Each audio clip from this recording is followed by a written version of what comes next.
तर राऊत काय शहांच्या टॅक्सीचा पाठलाग करत होते का, असा सवाल संजय शिरसाट यांनी केलाय आणि खोचक पद्धतीनं संजय राऊतांच्या पुस्तकावरती भाष्य केलंय।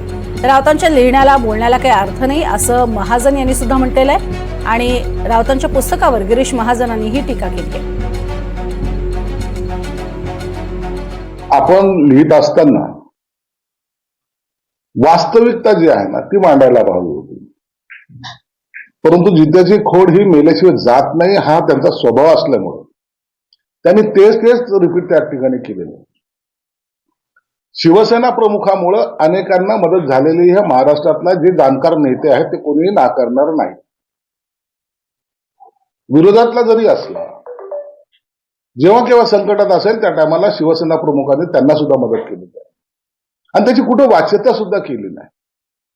संजय राऊतांना किती महत्व द्यावं, त्यांच्या लिहिण्याला किती महत्व, त्यांच्या बोलण्याला किती महत्व द्यावं, आता त्यांचं कोणी ऐकायचं नाही, कोणी त्यांना सिरियसही घेत नाही। सकाळ झाली की त्यांचा आपला भोंगा सुरू असतो, त्यांना काय लिहायचं लिहू द्या।